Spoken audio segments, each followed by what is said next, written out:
Hello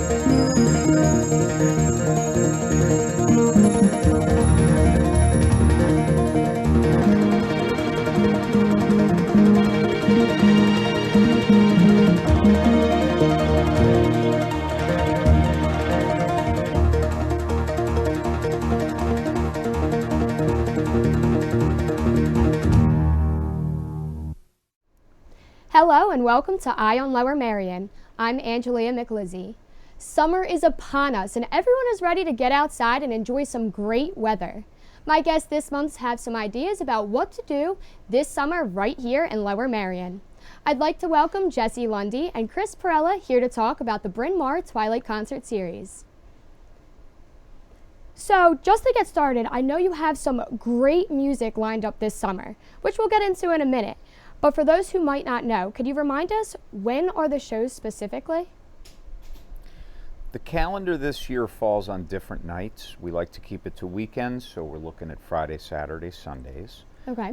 In the evening. Most of them will start at 6 o'clock. Doors at 6 o'clock, show at 7 o'clock. But we ask everybody to make sure and check the calendar because I believe we have one or two that start earlier than that.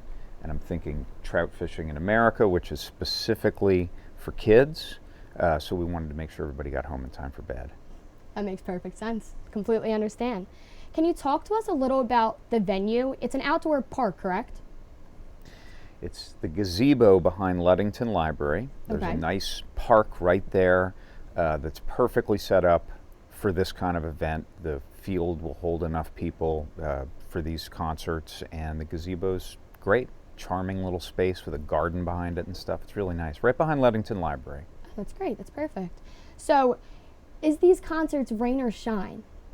Or are they canceled if the rain happens to appear before the concert starts? So they're rain or shine. Okay. Of course, if there's a really bad storm or something and you have to pivot, so be it. We would reschedule if we really had to. But generally speaking, if there's a little bit of a drizzle going on, you bring an umbrella, bring a poncho, show's still on. Yeah. That's perfect. That's great to hear. And is there a fee for anyone that is looking to come to these concerts? And how can someone interested in these concerts purchase those tickets? There is. We have kept it the same price for years now to try to keep it really approachable as kind of an amenity to the neighborhood and Bryn Mawr, folks in Bryn Mawr and Lower Merion in general. So all the shows are $15 in advance and $20 if you walk up. You can buy them online at our website, which is brynmawrtwilightconcerts.com, or you can generally walk up and buy at the door. It's a pretty big open space, and so you can fit a sneaky number of people there. I think we had close to 1,000 people for Dar Williams last year. Oh, really? And it was full but comfortable, and so enough space for everyone. Enough space for everybody. Yeah, it's great to hear. So do people bring their own seating arrangements, or is there seats already provided at the location of the concert? You'd want to bring your own chairs for this one, or a blanket, something like that. We have an area, most of the field, whatever size chair you bring, but there is a section in the front for people who bring low chairs. Oh, so the lower your chair, the closer you can sit. That makes sense. Are beach and camp chairs allowed in the venue? They are. Okay, so any type of chair? Any type of chair. All right. Last year I came with a blanket and had a picnic and had my 3-year-old with me, and it was super cozy. And then last night, actually, I was there for our show with Steve Forbert and had come straight from other plans and had nothing on us, and we found a bench to sit on. Oh, that's great. So it's pretty relaxed. So even if you're last minute, you could still get a seat if you wanted to. Yeah, and sit on sit on grass. the worst case scenario, you're sitting in nice plush grass. So. Exactly. That makes sense. And you just mentioned that you did have a little picnic. So picnics and outside food, are they allowed in the venue for the concerts? And is there smoking or alcohol involved in these concerts? So smoking, of course, in public places is a no-no. Of course. Alcohol, yes. This year we do have a bar set up with, what was the name of the beer company? Von C. Von C. Located in the township and are a great local beer company. They have great beer. They have great canned cocktails. And I wanted to point out that one of the fun things about this is that even though alcohol is served, of course, families can come, children can come. So parents who want to bring their kids to a show that maybe don't want to take them into a bar when it goes late and stuff like that. It's a great opportunity to be able to do both. And as we were talking about before, it's fun to see shows when you're underage. The last show that I missed before I turned 21 would have been Warren Haynes at the 23 East right here, which is where the Ardmore Music Hall is now. Oh, that's great. And no more representing. missing. Yeah. And I can vouch for the timing and the bar and the picnic kind of setup being really nice for families. Like I said, I was there yesterday, had my 4-year-old with me, and we had some snacks with us, and we're able to, you can bring in a cooler with outside food and just kind of set up a picnic style, but also, can grab a beer or two and have a really nice, relaxed time for the kids with a little playground there, and also enjoy some music on the parent side and still be home by 9:30. Oh, that's great. So it's a great setup. Nice for families, for sure. I'm sure that's very family oriented. And is there free parking involved, and is it handicap accessible? Both. Yeah, free parking. There's a lot right between the gazebo park and the Ludington Library. There's also a parking lot across the street that I'm not sure exactly what it's used for during the day, but it's available for parking in the evening when these concerts are happening. So I saw people getting there, a half hour, an hour after the show started, and there were still spots available. So it seems like it's pretty convenient, and also the train stop in Bryn Mawr is quarter mile away. So that's perfect. Makes it very convenient for people to actually come and enjoy the show. Yes, definitely. That's great. Really make a whole day out of it if you like. The Bryn Mawr Farmers Market is open from 9 to 1 on Saturdays. The park itself is there with a playground and a tennis courts, Ludington Library, and all the businesses in Bryn Mawr. So stay and play in the evening for some great music. So just to get back to some questions, what is attendance like at these shows? How many people show up, let's say, on an average night? I'd say there's a couple of hundred. I mean, as Chris mentioned, the lawn is big enough that you could probably fit 1,000 people and still have room for more. But, in general, there's a few hundred people there at all the shows. I think we've seen attendance go up this season, which we're really happy about. Not that it was low before, it's just more people taking advantage and finding out that it's there. Of course, so especially after the pandemic, I'm sure. Yeah. People want to actually enjoy outside and being around other people. Yeah, totally. I think that's made a big impact on this and some other series that we manage outdoors, where there's just a lot of demand for entertainment during the summer always, and I think especially to your point, post-pandemic, that's something that people are really excited about and are taking advantage of now. Taking advantage of, for sure. I think last night we had about 500 people there for Steve Forbert, which was great to see. That's a great especially on a Sunday. Numbers. It was big. So it's been going well. So let's talk a little bit about the schedule and who is actually joining us this summer in July for the concerts. We're really excited on July 8th to have both Liz Longley and Jesse Rubin. Jesse, I believe, grew up right here in Lower Merion Township, though he is at this point a nationally recognized artist. And Liz, I think, grew up maybe out near Westchester, but certainly was part of the mainline community when we had the Point back in Bryn Mawr years ago. She was around then, but again, now a national act. Saturday, July 15th, Jeffrey Gaines and Mootloo. Jeffrey lived in Bryn Mawr for years and years, but has toured the world with people like Melissa Etheridge and people. Wow. He's done some big tours. And Mootloo, of course, a Philadelphia guy.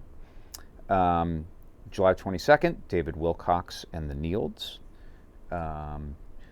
July 23, that was the show we were talking about with Trout Fishing in America, who are a WXPN Kids Corner favorite. So that is 100% the show to bring your kids to, that they are there for the kids.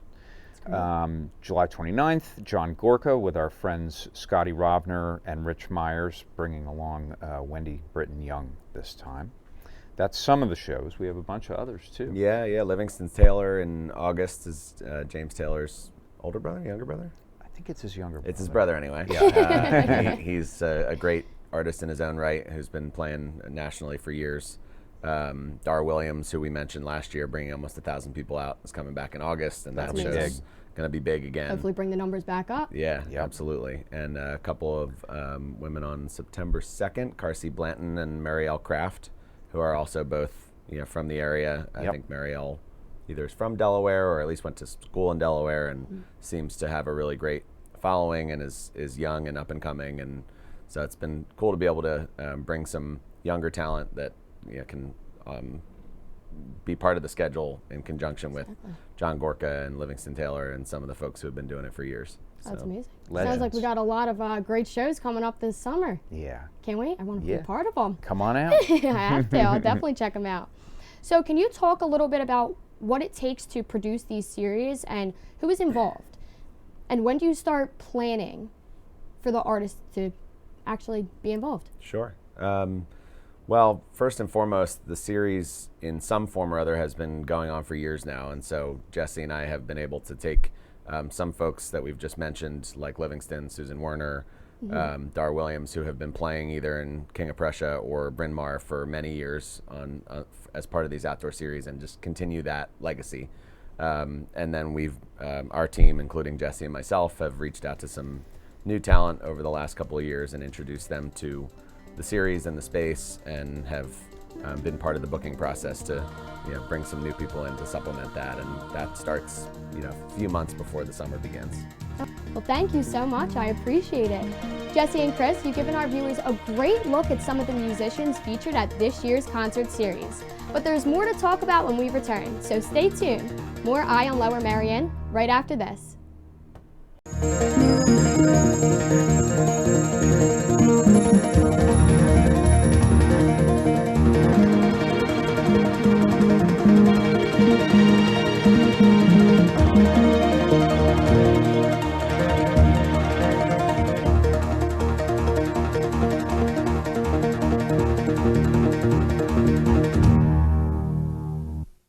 Welcome back to Eye on Lower Merion. I'm Angelia Micalizzi, here with Jesse Lundy and Chris Perella of the Bryn Mawr Twilight Concert Series. Give us a quick rundown of the details for those who are just joining us. Where and when are the concerts held? So the concert series happens in the Bryn Mawr Gazebo Park, which is right off of Bryn Mawr Avenue. And it's right next to the Ludington Library and right up the block from where the Bryn Mawr Farmers Market and Bryn Mawr train station are located. And there's a great little park right next to the gazebo, and the performers perform under the gazebo. It takes place on weekends, a lot of Saturdays, but a few Fridays and Sundays in the mix. And I think we have 17 concerts this summer. Sounds about right. Running from May, the third weekend of May through September 9th is the finale. Oh, perfect. So I know we talked a little bit and mentioned some of the artists that are coming out in August and September. Can you mention the other ones that will be joining us in those months? Yeah, we're really excited to have Grammy winner Terrence Simeon and the Zydeco Experience there on August 12th. Terrence he does a set of children's music or family music, but it's really for the kids, and then a set of his own music. It's Cajun, Zydeco, New Orleans, Louisiana music. And Terrence is really a historian of the story of that music, so it's a really compelling show, not only for music listeners, but for people who have a deeper interest in where that music comes from. So we're big fans of Terrence. He's great.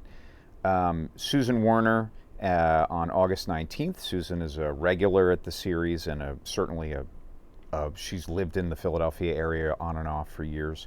Jonathan Doe and Mark Wallace will be the opening act on that. And we close the series with John McLaughlin on Friday, September 8th. That's the 8th. The 8th, yep. And John's new to this series. A lot of the acts who have played this series, there's a guy named David Broida here in the township who has been an organizer first in Upper Merion at the Concerts Under the Stars there, which we also produce now. And he started this series in Bryn Mawr, I guess 11 years ago, right? Wow, 11 seasons. Yeah. David's he's an important part of the community. He's a tennis teacher now. Right on the courts next to where this series takes place. Yeah, right there. Oh, that's great. Yeah. Wow. Yeah. But he's an entrepreneur and a friend of the community. So he started this series. And so a lot of the acts, some of the more old school acts, started off over in King of Prussia and have migrated over here, and the audience just loves that. But like we mentioned earlier, we've tried to bring in some new faces, whether that be John or Carsey Blanton, people like that, that fit the same kind of mold of what these artists are, which is a singer-songwriter. People will say folk, some of them are folk acts, but it's a singer-songwriter crowd. So. Yeah, John's a little bit more pop. More There's some contemporary. Americana and alt country in the mix, so it's not all folk, but certainly has a kind of stripped down and relaxed vibe throughout the series. And so some folks will come and and dance, but a lot of people are coming in their lawn chairs to just hang out and enjoy a mellow night of music, which is really nice. Yeah. That's great. Yeah. Give someone something to kind of just tone it down for the day. Yeah. Sits back with their family, relax a little bit. They don't need a heavy metal band for that. Of course, definitely not. So you did mention how David Boyd started this 11 years ago. Can you talk to us a little bit how that's blossomed throughout the years and what you see now has changed? Well, I think one of the things that we've tried to do with our team, which is Rising Sun Presents, and we work with Ardmore Music Hall and 118 North, the Colonial Theater out in Phoenixville. So we're doing concerts and productions all over the region and especially along the main line. And we have a team that handles ticketing, marketing, production, operations across all of these accounts day in and day out. And so the work that David did was really a passion project for him. Something that he enjoyed doing was kind of a one-man show. We're now able to kind of apply this team of professionals that we have to market the shows to some new audiences, which I think we're seeing with the attendance growing over the last couple of years. As Jesse said, we're able to book some new faces that are part of the relationships that we have in the booking side of the world that that we talk to on a daily basis for our clubs. We've added the bar this year, which is something that comes from the team that manages our bar and operation at Ardmore Music Hall. So I think a lot of the evolution and the improvement that we've been able to bring is just the result of having a really good team of people behind it. Which is great. To kind of augment the foundation that David had laid. Oh, that's amazing. Can you give us a little public service announcement for the Bryn Mawr Twilight concert series? So why should our viewers attend? It's a great way to spend an evening. I mean, the nights we've been fortunate, with the exception of our Canadian Smokestorm, we've been really fortunate to have beautiful nights. We have not had any rain threats yet this season. We plan to not have any.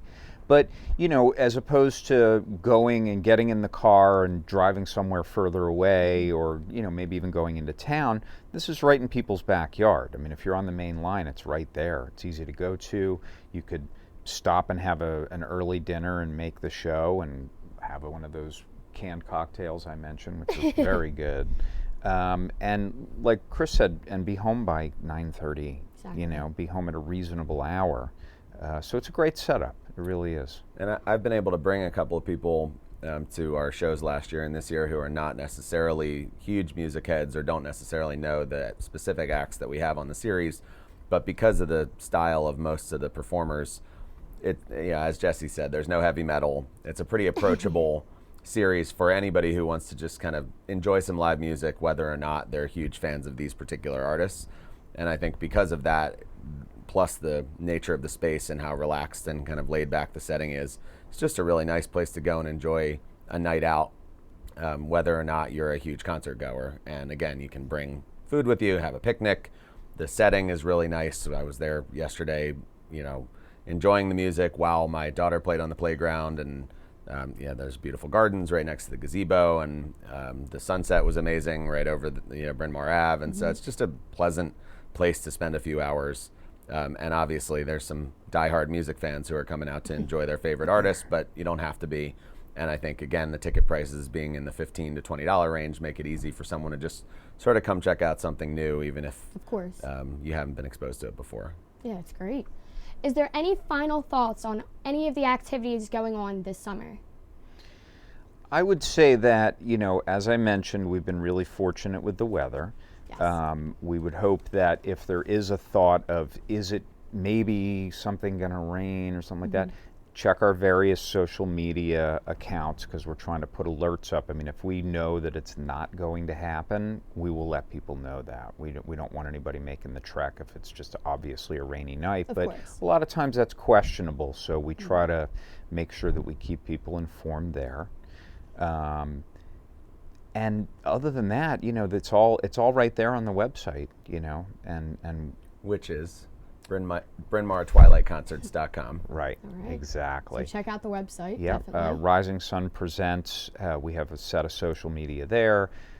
We still use some of the Point Entertainment social media, which is the company that we've molded into what is now Rising Sun. So we do our best to keep the people informed, for sure. Of course. Yeah. Is there any final thoughts, something that we may have missed that you do want to mention to our viewers about these concert series? You're going to see a good show.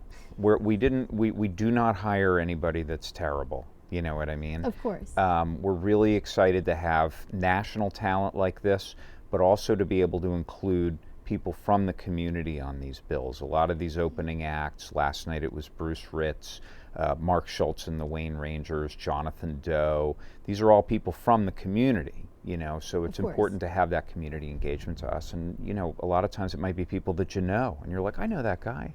And I think we definitely have wanted to be inclusive and to invite new talent to be part of this, but also we really curate it as thoughtfully as possible to make sure that, to Jesse's point, the talent level is always top notch. WXPN is welcoming the entire series this summer, which I think spoke to the fact that the talent that we identified that made sense for the series also aligned with WXPN and their listenership and the kind of music that you hear on the radio when you're listening to the station. And so I think, as Jesse said, there's that you're going to get a good show, and there's always going to be a level of professionalism and talent that I think exceeds the price that you've paid for it, and is something that just about anybody can come and enjoy for a few hours. So, you know, our hope is to continue to grow our audience with a whole lot of folks who live out this way, who are just looking for a nice night out and some really cool music to go enjoy, whether or not they're into an entire comprehensive concert experience, and to come and discover that it's a really comfortable space to just chill and spend some time and either pay close attention or kind of roam around, enjoy the playground, have a bite to eat, and have some nice background music. And you can do either one in a setting that's beautiful. So our hope is that that word will get out further, and that some new folks will be introduced to the series every year as we build it. Of course. That's great. We're out of time for this edition of Eye on Lower Merion. Thank you, Jesse and Chris, for all of the outstanding information about the concert series. For more information, visit Bryn Mawr, TwilightConcerts.com, and LowerMerionRec.com. I'm Angelia Micalizzi. Thanks for watching, and we'll see you next time. Have a great day.